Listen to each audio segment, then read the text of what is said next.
Bonjour. Ce matin, j'écoutais un peu, je suis abonné à deux ou trois sites qui parlent d'intelligence artificielle et de robotique. Et je vois que la notion de développement des robots, c'est plus quelque chose de potentiel, c'est vraiment une réalité. Plein d'industriels sont lancés là-dedans.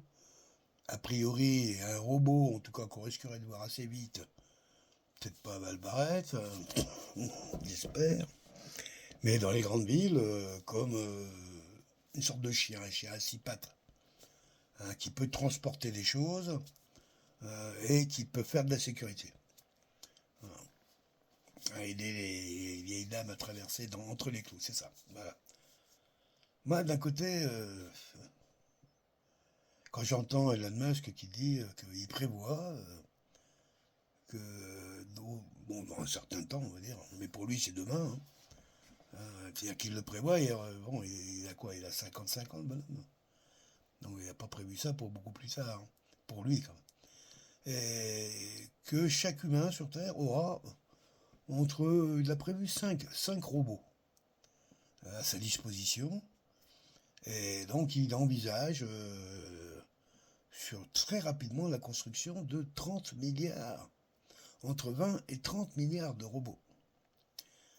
Alors eux, c'est des robots de type humanoïde. Hein, alors je vais quand même développer cette idée là, parce que là, ça m'ennuie beaucoup. C'est quoi un robot de type humanoïde? Pourquoi la machine à laver, à fin de compte, quand on l'a créée, on a fait une boîte carrée? On n'a pas eu l'idée de faire une dame qui mange le linge et puis j'en sais rien. Les machines, au départ, on n'avait pas besoin de leur donner de forme humaine, hein.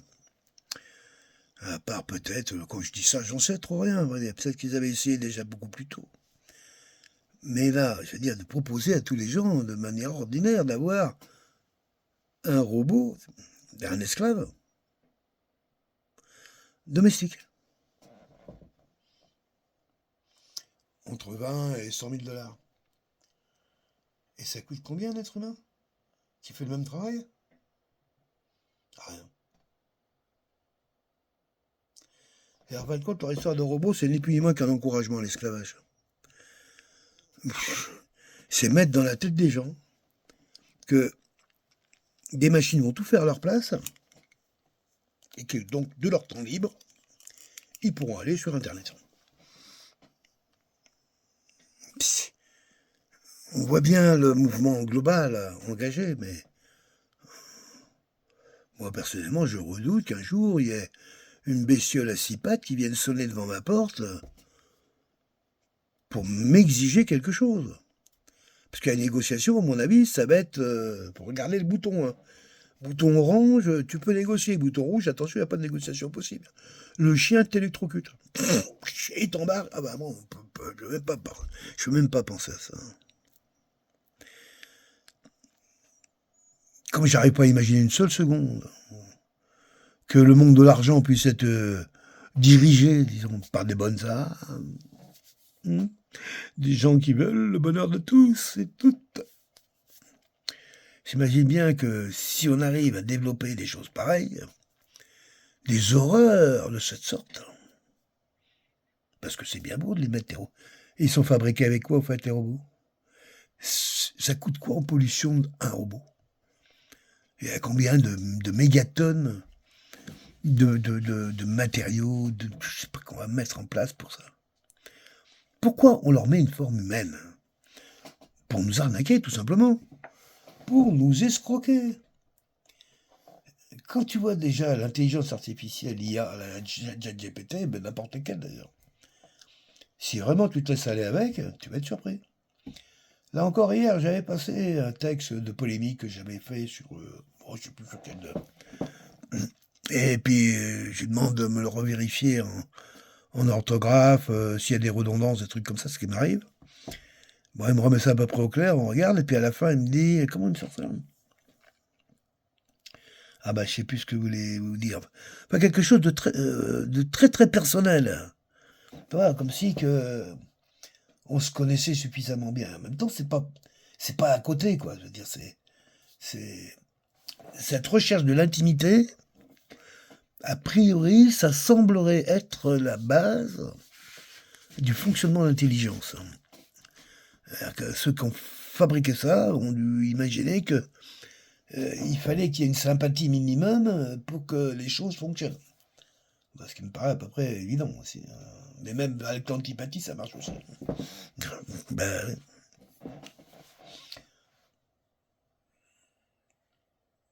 personnellement, je ne veux pas m'opposer à ça. Il y a un côté, chez moi, enfant, grand-enfant, qui a lu du vent de vote quand il était jeune et puis qui a vu des films de science-fiction.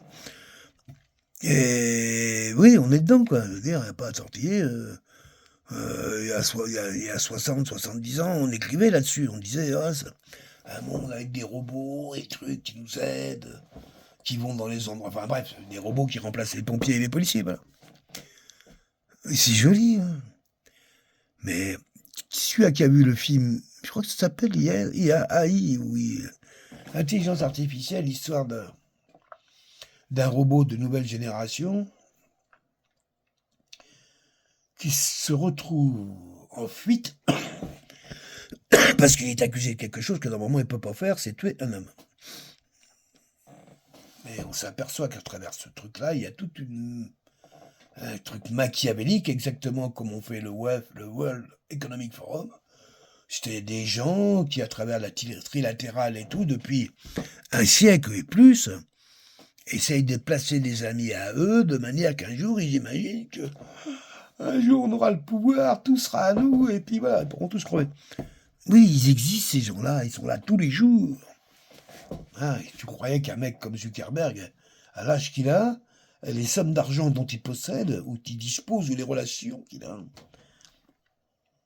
Donc il imagine finir, lui, ça, sur un fauteuil roulant, en train de se faire pousser par une infirmière, si belle soit-elle. Non, je crois pas. À mon avis, il doit plutôt phosphorer en se disant, moi, je vais jamais vieillir. Et je vais jamais mourir. Pour ce faire, je vais faire tout ce qu'il faut. Et à l'époque, il y a un paquet de gens autour de lui qui investissaient dans telle entreprise. Bref, c'est ça. On appelle ça l'eugénisme. Et quand tu regardes les positions de l'eugénisme et de la robotique, parce que les eugénistes, qu'est-ce qu'ils veulent? Ils veulent éliminer tout ce qui leur ressemble pas, en gros. Ouais, quand tu vois le crétin, là, l'urologue, c'est un mec, il a fait des études de bite, enfin de pipi. Alexandre. Arrogant, con comme un balai, mais vraiment, hein, un crétin, mais qui a la capacité d'aller voir d'autres crétins dans les salles d'école en leur expliquant qu'ils sont les maîtres du monde. Ah, ils sont tous là. Donc il s'appelle ni à écrire. Bon, il avait de la chance, tout petit, il était à moitié secoué. Passé sa temps à taper des lignes de code et on lui dit qu'il va être le maître du monde. Ouais. Tout ça, moi, quand je vois les gens qui prennent la parole au nom de je ne sais trop qui, et c'est évident on est dans un mur. Là, il y a un truc. Et savoir que ces types-là prospèrent aux arcanes du pouvoir, ça m'emmerde. Parce que je vois pas de belles personnes, tout ça. Ou alors après, il y a tous les autres qui arrivent, ouais, attention, ouais, les robots, c'est la guerre, c'est la fin du monde. Ah ouais, pourquoi avant? C'était pas la fin du monde tout le temps. Hein, ça fait 2 siècles qu'on n'arrête pas de massacrer les pauvres. Oui, je dis bien les pauvres, parce que ceux qui meurent sur les champs de bataille, c'est marrant. On peut prendre toutes les élites, il n'y a pas beaucoup de gens de leur famille, hein, je peux te le dire. Hein. Donc, voilà, 2 siècles qu'on massacre les pauvres pour replacer des frontières, ou pour installer des multinationales qu'on faim et qui veulent bouffer ça, ou pour foutre juste une raclée à quelqu'un qui n'a pas obéi, comme par exemple Saddam Hussein.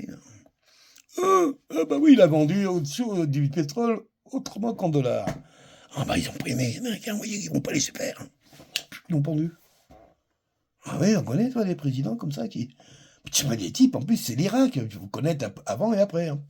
Ce qui a été fait, c'est un meurtre. Un meurtre. Là, on prend le président, on le prend direct, histoire de montrer aux autres que le premier qui bouge, c'est pareil. Après, c'est vrai qu'on dit que les présidents africains, ils sont pleutres et lâches pour beaucoup. Même pire que ça, je crois. Même il y en a que c'est vraiment des vrais crapules, des gens, des connards. Mais en même temps, on leur rappelle quand même que les méchants sont capables de faire comme ils ont fait pour Gbagbo, hein, d'aller sortir des toilettes et d'aller l'embarquer directement pour la Hollande, là-bas, là, et pour lui demander des comptes, pour que 6 ans plus tard, le tribunal dise: «Oh, excusez-nous, monsieur, ah, vous êtes plus président là maintenant, hein, mais donc c'est monsieur Gbagbo, on va payer l'avion pour ramener chez vous». C'est hein? D'accord? J'arrive pas à imaginer une seule seconde que toutes ces crapules qui dirigent ce monde, même si j'aime bien entendre Musk, mais Musk, il travaille pour le gouvernement. La personne est intéressante, certes, un discours de notre temps peut faire rêver les jeunes, me fait rêver moi-même. Me dire, après tout, à la limite, si les hommes étaient capables d'organiser toute leur force pour une aventure martienne, plutôt que de vouloir encore nucléariser la planète, hein, ben c'est bien, moi, ça va faire travailler les ingénieurs, tous les métiers hyper techniques, donner du rêve aux jeunes, et puis au mieux de faire la guerre, c'est la même économie, hein, les étoiles et la guerre, c'est la même. Hein, ceux qui fabriquent des avions de chasse et tout, ils vont fabriquer des trucs pour aller dans l'espace, c'est pareil. C'est un choix différent. Mais à la fin ou au commencement plutôt même, c'est l'argent. Et je vois pas une seule personne. Mais c'est vrai. Un discours qui semble être populaire. Mais j'arrive pas à imaginer qu'un homme, comme quoi, on va chercher à le tuer depuis longtemps, c'est pas nouveau, ou le mettre en prison, quand il professe par exemple les vertus de la famille et d'avoir des enfants. Je crois que lui-même il en a 5 ou 6. Par les temps qui courent, dans un monde moderne, les gens qui disent faites des gosses, et pas pour vous annihiler, mais au contraire pour se libérer.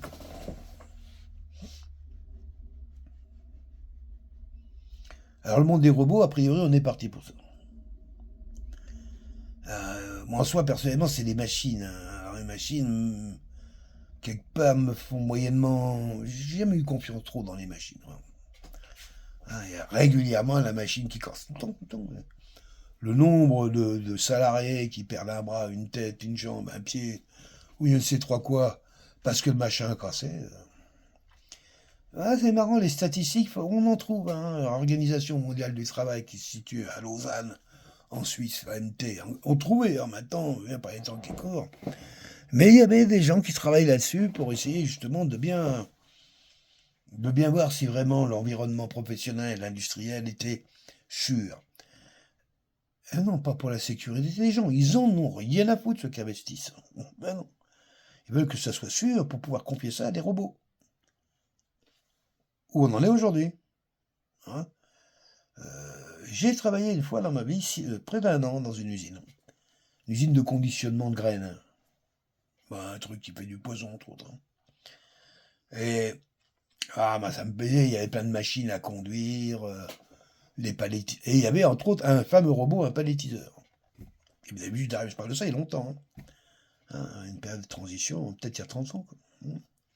Et je me rappelle que c'était le directeur en personne qui essayait de faire tourner cette machine. Un palettiseur qui tournait en rade tous les 3 jours, ça marchait plus. Alors c'est vrai que quand ça marchait, c'était génial. On posait les palettes, il les pesait, il les filmait, il les marquait, il les étiquetait. Et en plus, ça avait même 2 champs. Un champ, on peut dire que chambre froide ou l'autre, je sais plus. Enfin bref, ça faisait gagner un temps énorme. Alors aujourd'hui, je suppose que ça a largement joué les palettiseurs d'aujourd'hui. C'est des trucs un peu, ils arrivent même à faire en tous les sens, en 3D et tout. Et même sur les tout petits produits, quoi, d'ailleurs. Donc ça a bien évolué tout ça, tout ce monde industriel qui fait qu'il y a certainement des usines aujourd'hui à travers le monde, je ne sais pas. Certainement sous la forme de petits ateliers, parce qu'évidemment, qui sont quasiment à 100% autonomes. On sait que les premiers ateliers autonomes, entièrement gérés par des robots, c'est la fabrication de puces. Tout ce qui est puces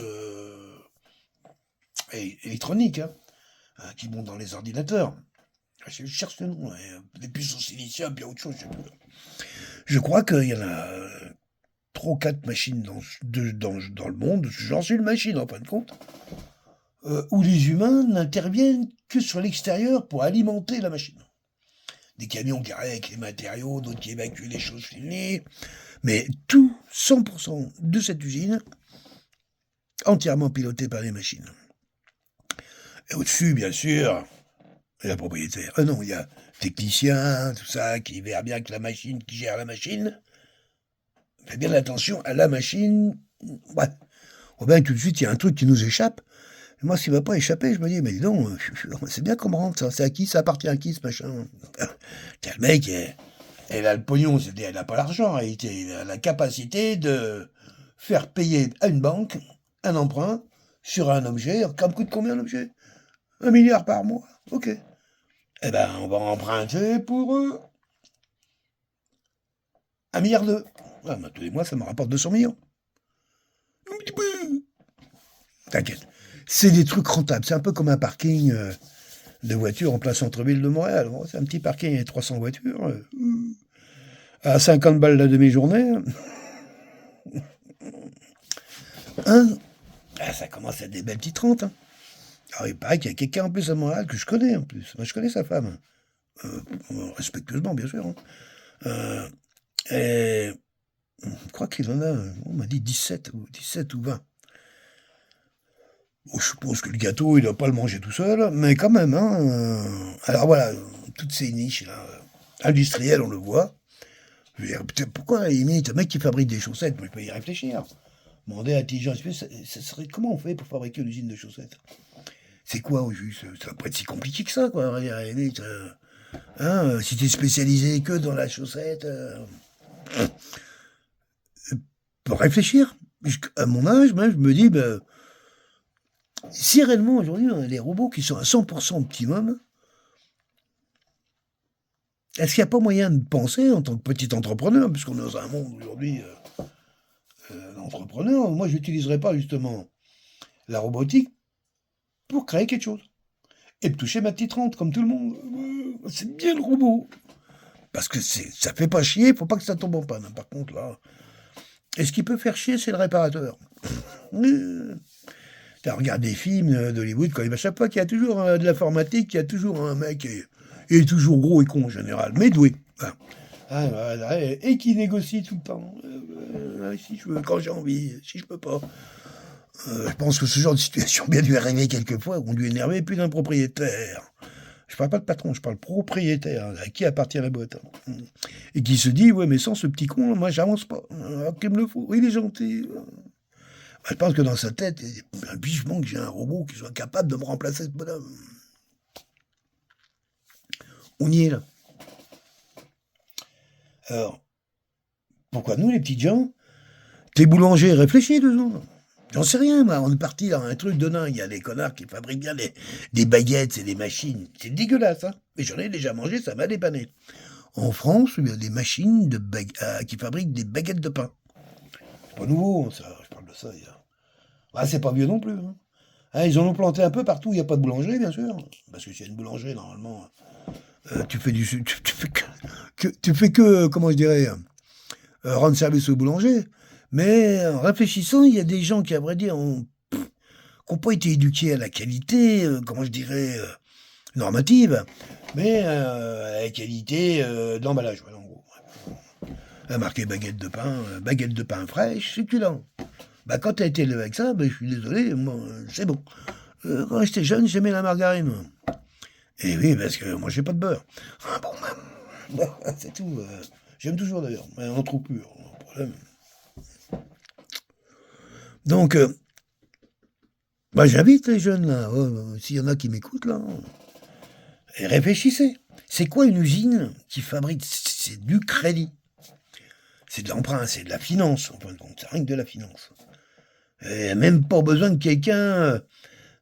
Donc, ce qu'il faut, c'est arriver à décoller de la finance et à faire financer un projet industriel, artisanal, je veux dire, entièrement basé sur la robotique. Je dis ça, je sais même pas de quoi je parle, mais je vois pas pourquoi on devrait déléguer toujours et tout le temps, justement, aux multinationales, la charge ou le devoir ou le profit de s'occuper de nos besoins. Alors évidemment, même quand tu es un petit artisan, on le voit bien, dès que le système veut te faire chier, ils augmentent l'électricité par 3, puis boum, tu sautes. Donc, il y a plein. Mais à mon avis, la voie, elle est certainement pas d'aller dans ces robots, dans ces méga factories, comme ils disent, où on va remplacer les petites chinoises par des machines qui vont produire 10 fois plus. Pourquoi faire? On ne sait pas. Déjà que c'est plein, donc à mon avis, ils vont produire autre chose.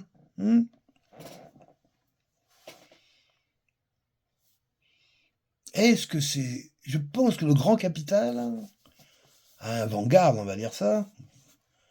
BlackRock, on s'en fout, BlackRock, on sait qui c'est. Vanguard, qui est le premier actionnaire de BlackRock. Où là, par contre, on sait à peu près qui c'est, mais il faut savoir quand même que c'est des actions qu'on ne trouve pas sur le marché. On ne sait pas à vendre. D'accord? Il y a les Rothschild, Rockefeller, Dupont de Nemours, Orsini, la famille Bush qui est rentrée il n'y a pas longtemps. C'est de cet ordre, mais plus encore. Je vous en dirai d'autres, j'ai oublié les noms. Et Dupont de Nemours, c'est français, un petit enculé pendant la Révolution française. Se rappeler qui c'est cette famille-là. Aussi qu'ils ont fait. Alors eux, bon, comme Franc-Mac, tu fais pas mieux. Ah, mais apparemment, ils ont bien prospéré aux États-Unis, je savais pas. Vous savez qu'ils avaient réussi dans le monde du nylon. À Dupont de Nemours, c'est le nylon. Les tissus synthétiques. Voilà. C'est ça qu'il a fait, premier à avoir fabriqué des fringues qui puent, vous savez, en nylon. Les blouses de nos grands-mères, nos blouses d'école qu'on avait quand on était enfant. Toutes les couleurs d'ailleurs, on aimait ça. Ah bah ça changeait un peu des blouses en coton faites à la traditionnelle. Tout d'un coup, il y avait, grâce à Dupont de Nemours, des grosses merdes en plastique qu'on appelait du nylon. Et qu'on commençait à faire nos vêtements, et après, on a pris les polyamides, les polyesters, et les poly, jusqu'au... Oui, vêtements intelligents. On finit toujours sur l'intelligence. Vous avez remarqué?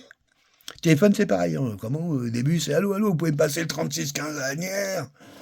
Puis là, maintenant, tu le mets à ton oreille, et automatiquement, t'as le 3615 à Agnières. T'as même pas demandé. Ah, c'est toi, Pépé. Oh, bah, c'est génial. Ouais, c'est ça. Ouais, je suis un peu, ouais, un peu satisfait parce que, comme beaucoup de gens, je veux pas cracher sur ce monde de toute façon qui est là. Hein. Mais honnêtement, le monde des robots, m'inquiète énormément, et surtout qu'en plus sera piloté par une intelligence artificielle dont je me suis rendu compte très très vite qu'elle n'avait rien d'intelligent. C'était un objet qui a des capacités, comment je dirais, adaptatives extraordinaires. C'est-à-dire, quand tu dis j'aime, bah lui, il va repérer le mot j'aime par rapport à toute l'histoire du net qui a employé ce mot. Le comparer, le rééquilibrer, être capable de faire une synthèse de ce mot. Et tout ça dans toutes les langues. Chinois compris, alors autant dire que ils ont dû trouver quelque chose de très médian, parce que je suis désolé, l'amour, c'est pas un logarithme. Ah non, on peut le scier, l'approcher pour avoir des robots qui vont... Ils vont te faire des clins d'œil, avoir une main toute avec une peau particulière, que quand tu vas voir ça sur ta joue, tu vas devenir toute bleue. Oh, il est beau ce robot. Comment tu t'appelles? Georgette, oh, dis donc, c'est rétro comme prénom pour une machine moderne. Mais des gifs aussi, dis donc. C'est pas le programme Sado qui est demandé, moi. Non. Enfin bref, oui, bien. Ça existe déjà. Ils ont inventé une peau. C'est une combinaison, tu la mets sur ton corps, ça colle, un petit truc. Donc tout le monde y a droit. Les gros, on va dire, ils sont avantageux, ça colle encore plus, peut-être, je sais pas. Et cette combinaison, elle est bourrée de palpeurs. Je crois, je sais plus, ça va, le prix en fonction du nombre de palpeurs. Ça peut aller, je crois, 200 000 ou 500 000 palpeurs, ou 1 million, on sait plus. Alors c'est quoi les palpeurs? C'est des tout petits trucs qui ont, selon l'endroit où ils vont émettre une énergie qui va plus ou moins tendre la peau, ou la raccourcir. Enfin, bref, tout d'un coup, la peau va devenir vivante. Comme si quelqu'un te caressait. En face, c'est une personne qui a un gant. Ou qui a une combinaison comme toi. Pareil, parce que les grands sont compris. Et qui, à travers un logiciel comment on appelle ça? En hologramme, peut... c'est des trucs... Mais c'est pourquoi faire tout ça? C'est ça le truc, moi, qui m'inquiète. Ça y est, ils veulent vraiment que les gens se parlent. Parce que nous, notre génération, on est aux fraises par rapport à ça, c'est bien normal. On a eu déjà du mal à franchir. Comme je dis, moi je suis né au XVIIIe siècle. Hein. Méthode de vie, environnement culturel, traditionnel, que j'ai reçu dans mon enfance, c'est exactement le même qu'aurait reçu un gamin qui aurait été élevé dans le même endroit, dans la même campagne, 200 ans plus tôt. Hein, à part qu'il y avait l'électricité, encore nous c'était une ampoule, et il fallait quand même avoir, quand on éclairait les tables la nuit, c'était histoire de dire que c'était allumé, quoi. Oui, hein, on n'était pas avec des LED, hein. Une petite ampoule qui devait péter difficilement 20 ou 30 watts, accrochée en haut dans un plafond qui n'avait pas été nettoyé depuis 30 ans. Oui, parce qu'à l'époque, c'était des ampoules qui duraient toujours. Ah, je vais pas mal, oui.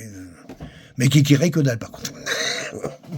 Donc pendant toujours, tu avais une ampoule qui t'éclairait pas. Mais bon, moi, tu avais... Ah, qu'est-ce que je... Mais en les regardant de plus près, c'est quand même de ce monde dont on vient, quoi. Une sorte de... Comment on avait une sorte de légèreté face à la modernité qui venait à nous, on la sentait comme ci, comme ça. Et puis là, mais elle est venue, quoi. Et là, j'ai l'impression que, oui, machine à laver, machine à café, machine à télé, machine à téléphoner, machine à... Ah, puis après, le premier scanner, après, on change un cœur, on en met un autre. Tout ça, c'est... En même temps, on a vécu tout ça en même temps. Ah, professeur Barnard. Le type qui l'a opéré, il a vécu une semaine. Hein. Opéré ou massacré, je sais pas très bien comment... Ah, c'est de la recherche, pardon. Donc, opéré... c'est en Afrique du Sud ou en Afrique du Sud, je crois. Ouais. C'est pas en Australie, ça. C'était en Afrique du Sud. Hein. Oh, bah là, pas très moins cher le noir là-bas. Hein? Mais non, je n'ai pas dit ça. Hein? Mais où? Hein? Il manquerait plus que ça.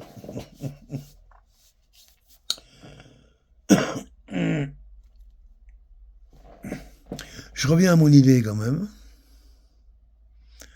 Je pense que des jeunes aujourd'hui, avec des formations moyennes, peuvent se dire qu'ils peuvent, grâce à l'intelligence artificielle, acquérir la complexité nécessaire pour pouvoir mettre en place des vrais projets industriels entièrement robotisés. Je pense que c'est pas besoin d'avoir 10 millions de dollars sur la table, c'est pas vrai. Les projets, 1 million de dollars, vous êtes 10, ça fait 100 000 balles chacun. Il y a plein de gens ici qui ont ça, ici. Hein. C'est pas difficile à trouver, quoi. L'idée, c'est de trouver le truc. Pas laisser faire les géants qui vont tout bouffer, tout prendre. Tout, 100%. À partir du moment où c'est robotique, les Chinois n'ont aucune compétence de plus que nous. La chaussette chinoise n'aura pas meilleur marché que la chaussette de Valbarret, non, normalement. Hein? C'est ça que je me dis.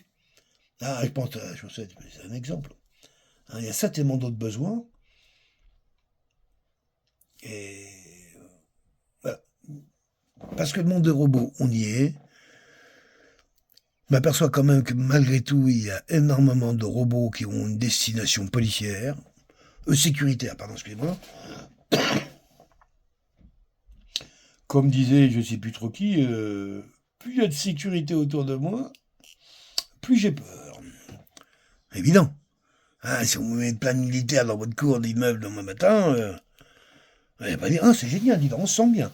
Ah, chérie, ça, les gosses. Non, non, mais qu'est-ce qui se passe? Vous allez rester là longtemps? C'est dangereux. C'est sûr que les beaux quartiers, certains endroits, vont se sentir en sécurité, mais qu'ils fassent gaffe. Dans le monde du virtuel, c'est pas tous les mêmes, les riches. Il y a... Bah regarde, Elon Musk, bon, il n'y a pas de la rue, on est d'accord. Mais quand même, c'est un mec qui a été quasiment un peu dégagé de la Silicon Valley parce que pas trop standard au niveau de sa vision, de sa façon d'être. Je vois pas pourquoi que l'autre, là, le boutonneux Zuckerberg, il a été pas les standards, celui-là. Bref, je pense même qu'il est limité, mais bon. Ils l'ont mis de côté, c'est quand même lui qui aujourd'hui est en train de bouffer tout le monde là-bas. Hein. Donc, si le World Economic Forum de Klaus Schwab n'a pas réussi jusqu'où-là, ça veut pas dire qu'ils ont abandonné. Oh là, loin de là. Ça fait 150 ans qu'ils essayent, ou même 1000 ans. C'est parce qu'ils ont que ça à faire, c'est leur seul truc. Je veux tout, ils savent rien faire d'autre, ils veulent tout. Ouais, comme je dis, si des gens comme Schwab ont dégagé, c'est parce que justement la haute bourgeoisie s'est rendu compte qu'ils n'étaient pas dans le programme de ceux qu'on devait sauver. Non, non, c'est marrant. Les systèmes, ils voulaient surtout des Chinois, enfin des Asiatiques. Hein. Alors, pas pourquoi Chinois, Hindous. En tout cas, il n'y a pas d'Africains, ni d'Européens, ni de Sud-Américains, ni d'Américains. Non, pas dans le programme. Ensuite, sur les 450 millions qu'ils voulaient garder, c'est que des techniciens ingénieurs nanana, de haut niveau. Ah bah oui, pas prendre des crétins. Non. Fini l'esclavage, à coup de fouet sur la gueule. Il y a les robots, pourquoi tu veux qu'on aille taper sur des gens? Eux, on va leur proposer gentiment, là, comment dire, la fin de vie volontaire, c'est ça. L'assistance volontaire à la fin de vie. Bref, le suicide officiel, c'est déjà le plat, c'est en plat, tout est là. Programme, le pire, c'est quand tu regardes les clés, les trucs qu'ils ont mis en place, petit à petit, il y a 30 ans, il y a 50 ans, aujourd'hui, il y a 20 ans. C'est toute cette architecture qui fait le monde qu'on est dans lequel on se trouve aujourd'hui. Et ce monde continue toujours à nous raconter les mêmes histoires que demain sera meilleur qu'aujourd'hui. Comme je fais partie des gens qui, hélas, ont de la mémoire, qui se retiennent, qui ne sera pas oubliés, que jusqu'à aujourd'hui, les guerres n'ont pas arrêté de gouverner ce monde depuis que celui-ci s'est prétendu moderne et parlé au nom de tous. Compliqué. La République, c'est quoi la République? Hein? Au nom de la démocratie. Ah, la démocratie. Ah, la gouvernance par le peuple. Ah ouais? Les Grecs ont inventé ça, paraît-il. Hein. Mais comment ils fonctionnaient, au fait, les Grecs? Ah, il y avait des esclaves. Ah bah oui. La gouvernance par le peuple avec esclaves. Ah, c'est ça. À Jean-Jacques Rousseau, quoi. Enfin, à ce qu'on est en train de dire aujourd'hui. C'est pour ça que quand Musk dit, lui, il imagine un monde de 10 milliards d'êtres humains sur Terre dans les 10 ans, dans les 20, 30, 50 ans qui viennent, c'est bien le seul. Partout ailleurs, quoique quand je regarde chez Poutine, par exemple, je n'ai jamais entendu non plus de restrictions humanitaires, bien au contraire. Lui aussi demande, alors d'un côté, tu as les Chinois qui disent, nous, là, 500 millions de personnes en trop, là, il faut qu'on trouve des terres pour mettre tout le monde. Donc ils ont d'ailleurs négocié avec Trudeau à l'époque l'achat de la Colombie-Britannique. Oui, ça a été fait, on sous-main, bien sûr que ça va pas être comme ça. Mais vous allez là-bas, d'ailleurs c'est une terre chinoise, c'est quasiment eux qui ont fabriqué Vancouver et tout. Donc c'est pas trop difficile. Voilà, il suffisait de un petit coup de volant, un truc, hop. On faisait venir Majax, un petit coup, top, top, top, puis personne n'y voit. Moi, je trouve ça quelque part beau. Je me dis, si les hommes avaient cette capacité, à travers des grands organismes internationaux, de se mettre d'accord plutôt que de vouloir tout posséder, ça serait merveilleux. C'est sûr que je comprends les Chinois, 1,5 milliard de Pékin sur un pays qui est plus petit que la Russie. Où eux, ils sont 250 millions, quoi. Juste pour donner une idée, quoi, ou 300 millions, je sais plus. Ça n'arrête pas, ici, avec les massacres qu'ils subissent, on ne sait plus. Un coup, ils sont beaucoup, le lendemain, il n'y a plus personne. Une population qui a souffert, la Chine aussi, d'ailleurs. C'est incroyable. Incroyable. Oui, surtout. Mais d'ailleurs, qui c'est qui n'a pas souffert sur cette planète en tant que civilisation? Surtout depuis qu'on a trouvé Dieu, depuis qu'il y en a un qui a dit Dieu, il s'appelle comme ça et comme ça. Ça n'a pas arrêté. Après, massacre et massacre et massacre. Donc aujourd'hui, c'est les robots, là, quand on peut dire, c'est bien, on arrêtera de se massacrer, mais on sera peut-être plus là. Parce que la qualité de l'homme, faut pas croire. L'être humain, oui, il peut y avoir d'eau fraîche. Mais l'être humain aime le défi, aime la créativité, aime le travail, aime bâtir, aime construire. Il a demandé quoi aux jeunes qui veulent construire une maison que tout d'un coup, c'est un robot qui va construire à leur place. Mais je suis pas sûr qu'ils aient envie de ça. Je suis pas sûr. Je suis pas sûr que tu aies envie d'avoir une maison qui soit parfaite. Qu'est-ce que t'en as à foutre qu'elle soit parfaite? Moi, quand j'allais au Maroc, faut voir un peu les maisons là-bas. Hein. Ah bah, faut pas que tu avec des meubles standardisés, parce que putain, si les meubles à angle droit, j'ai rarement vu des maisons à angle droit là-bas. Parce que c'est fait à la main, ouais, il débrouille le cordeau, ouais, on met ça, ouais, c'est bien, t'es bon là. Oui, bouge la tête, ouais, là, c'est bien, comme ça, impeccable. Et puis ça fait des super belles maisons, à 3-4 étages. Oui, plusieurs familles. Alors, j'ai bien peur que le monde des robots, avec avec le monde de l'intelligence, veut vouloir faire de l'excellence une sorte de prérogative, alors c'est complètement débile. Qu'est-ce que ça veut dire excellent? Qu'est-ce que ça veut dire très bon? C'est relatif, c'est tendanciel, et puis ça l'est jusqu'à ça l'est plus, quoi. C'est pour ça que je suis, comme beaucoup de gens, partagé, parce que j'aurais tendance à dire, ça pourrait être une chose extraordinaire, mais tu sais, avant de commencer à vouloir filer des robots à ceux qui ont déjà tout, c'est-à-dire nous, les Occidentaux, encore peut-être changé, là, aujourd'hui, à mon avis, c'était peut-être pas les Occidentaux qui vont prendre les robots. Bah, si en Amérique, sûrement, oui. Mais moi, je vois bien plutôt les Arabes, enfin ceux qui ont du pognon, quoi. Hein. Les Arabes, les Chinois, les Russes. L'Europe, à mon avis, va être un peu aux fraises pour un moment.